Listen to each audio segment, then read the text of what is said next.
আজকে একটা বিশেষ দিন, সবাই বুঝেছেন এটা বিজয়ের দিন।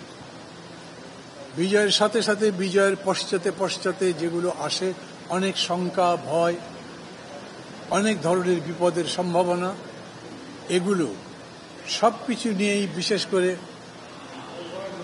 ফ্যাসিবাদী সরকার নির্লজ্জ কাপুরুষের মতো পলায়ন করবার পর যিনি বলেছিলেন যে আমি পালাই না, নাম বলেছিলেন নিজের আমি পালাই না, পালিয়ে যাবার পরে সমস্ত ব্যাপারটা এতই বিশৃঙ্খল হয়েছে, সেই প্রেক্ষিতে এখন যিনি বা যারা ক্ষমতায় আছেন বা দায়িত্বে আছেন তারা আমাদের কাছে সহযোগিতা চেয়ে কথা বলবার জন্য বলেছিলেন। সেই পরিপ্রেক্ষিতে আজকে এই বৈঠক। জানেন আপনারা, দুপুরে বা বিকেলের দিকে এর আগে বাংলাদেশ সেনাবাহিনীর প্রধান লেফটেন্যান্ট জেনারেল ওয়াকারুজ্জামান রাজনৈতিক দলের নেতাদের সঙ্গে আলাদা করে কথা বলেছিলেন। তারপরে তিনি নিজেই বলেছিলেন যে এরপরে তিনি গণভবনে আসবেন এবং সেখানে বঙ্গভবনে আসবেন এবং সেখানে তিনি রাষ্ট্রপতির সঙ্গে আমাদের সাথে আবার কথা বলবেন। আমরা সেই কথা বললাম। এটার উপরে আমরা খুব সংক্ষেপে আপনাদের কাছে বলবো, শুধু কয়েকটা কথা বলি। বর্তমান পরিস্থিতি নিয়ে বিস্তারিত আলোচনা হয়েছে, প্রায় সব নেতাই কথাবার্তা বলেছেন, আমরাও কথা বলেছি।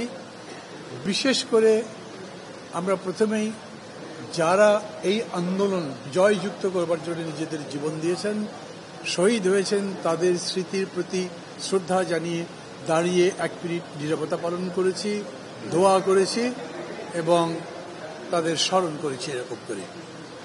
সেই সাথে এই আন্দোলন করতে গিয়ে যারা অন্যায়ভাবে কারারুদ্ধ হয়েছেন, বিভিন্ন রাজনৈতিক মামলায় কারারুদ্ধ হয়েছেন, তাদের মুক্তির দাবি করেছি।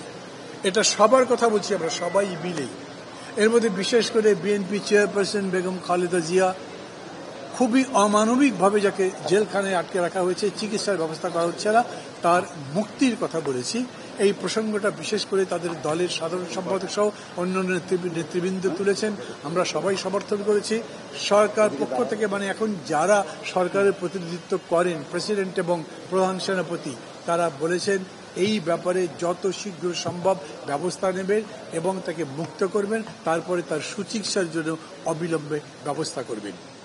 দেশ জুড়ে এই ঘটনার পরে যেরকম কাপুরুষের মতো অতীতের সরকার পালিয়ে গেছেন মাত্র আজকেই, তারপরে যে শূন্যতা এবং ভয়াবহতা তৈরি হয়েছে এই পরিস্থিতির মোকাবেলা করার জন্য আমরা সবাই মিলে বলেছি যাতে কোনো রকম নৈরাজ্য না হয়, কোনো রকম বিশৃঙ্খলা না হয়।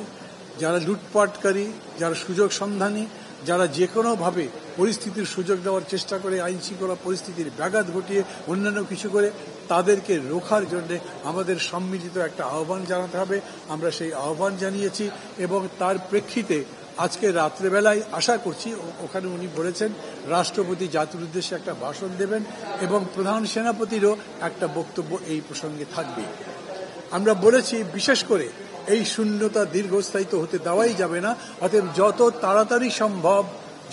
তাড়াতাড়ি সম্ভব এই শূন্যস্থান পূরণ করবার জন্য একটি অন্তর্বর্তী সরকার গঠন করতে হবে এবং সেটা সবার সাথে আলোচনা করে গঠন করা হবে। আমরা যারা আন্দোলনটা করেছেন সেই শিক্ষার্থীদের এই ব্যাপারে যে সমস্ত মত, যে সমস্ত ফিলিং, অনুভূতি, সেগুলোকেও ধারণ করবার জন্য বলেছি রাষ্ট্রপতিকে এবং প্রধান সেনাপতিকে তথা সেনাবাহিনীকে যে আপনারা তাদের সঙ্গে আলাদা করে কথা বলেন, তাদেরকে বোঝাবার চেষ্টা করেন এবং তাদের মাধ্যমেই এই পরিস্থিতিটার মোকাবেলার জন্য চেষ্টা করেন।